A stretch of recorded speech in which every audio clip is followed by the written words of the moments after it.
ಶರೀಫಾ, ಕರ್ತವ್ಯ ಧರ್ಮ ಕ್ರಿಯಾಧರ್ಮ ಅಂತ ನಾನು ನಿನಗೆ ಮುಂಚೆನೇ ಹೇಳಿದ್ದೆ. ಮದುವೆ ಅನ್ನೋದು ಸಹ ಒಂದು ಕರ್ತವ್ಯ ಧರ್ಮ. ಮದುವೆ ಆದ್ಮೇಲೆ ಸಂಸಾರ ನಡೆಸೋದು, ಮನೆ ಕಡೆ ಗಮನ ಹರಿಸೋದು ಕ್ರಿಯಾಧರ್ಮ.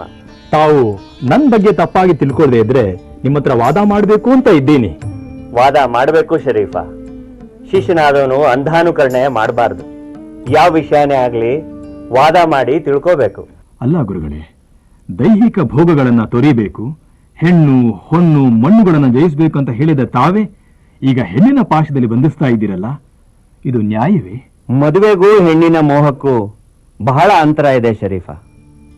ಮೋಹ ಅನ್ನೋದು ಸ್ಥೂಲ ಶರೀರದ ಸುಖಾನ ಮಾತ್ರ ಬಯಸುತ್ತೆ. ಮದುವೆ ಅನ್ನೋದು ಸ್ಥೂಲ ಸೂಕ್ಷ್ಮ ಕಾರಣ ಶರೀರಗಳಿಗೆ ಸಂಬಂಧಪಟ್ಟಿದ್ದು.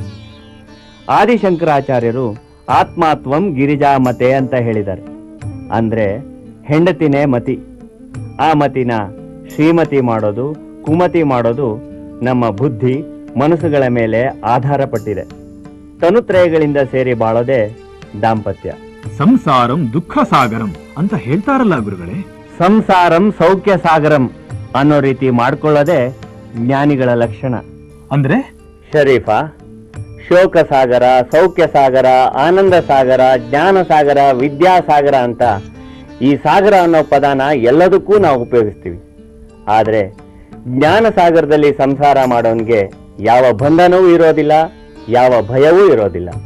ನೀವ್ ಹೇಳ್ತಿರೋದು ಅರ್ಥವಾಗ್ತಿಲ್ಲ ಗುರುಗಳೇ. ಶರೀಫಾ, ಸಂಸಾರ ಅನ್ನೋದು ಸಾಗರ ಆದ್ರೆ ನಾವು ಹಡಗಿನ ತರ ತೇಲ್ತಾ ಇರಬೇಕು. ಅದೇ ಸುಖಿ ಸಂಸಾರ. ಹಡಗಿನಲ್ಲಿ ಸಾಗರ ಇದ್ರೆ ಅದು ಶೋಕ ಸಾಗರವಾಗುತ್ತೆ. ನಾವು ಮುಳುಗದೆ ಇರೋ ಹಡಗಾಗ್ಬೇಕೇ ಹೊರತು ಮುಳುಗೋ ಹಡಗಾಗಬಾರ್ದು. ಅದು ಸಾಧ್ಯವೇ ಗುರುಗಳೇ? ಆ ಕಾಲದ ಋಷಿಗಳು ಮದುವೆ ಆಗ್ಲಿಲ್ವೇ? ಬಸವಣ್ಣನವರು ಮದುವೆ ಆಗ್ಲಿಲ್ವೇ? ಅವರು ತಮ್ಮ ಜ್ಞಾನದ ಹಾದಿನ ಮರ್ತು ಬಿಟ್ರೇನು? ಆದ್ರೆ ಶಂಕರಾಚಾರ್ಯರು ಮದುವೆ ಆಗ್ಲಿಲ್ವಲ್ಲ? ಆದ್ರೆ ಮಂಡನ ಮಿಶ್ರರ ಹೆಂಡತಿಯ ಜೊತೆ ವಾದ ಮಾಡಲು ಪರಕಾಯ ಪ್ರವೇಶ ಮಾಡಲಿಲ್ವೇ?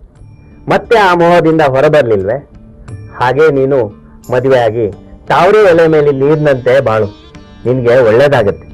ನಿನ್ಗೆಲ್ಲಾ ರೀತಿಯಲ್ಲಿ ಅನುಕೂಲವಾಗಿರೋ ಹೆಣ್ಣನ್ನ ನಾನೇ ನೋಡ್ತೀನಿ.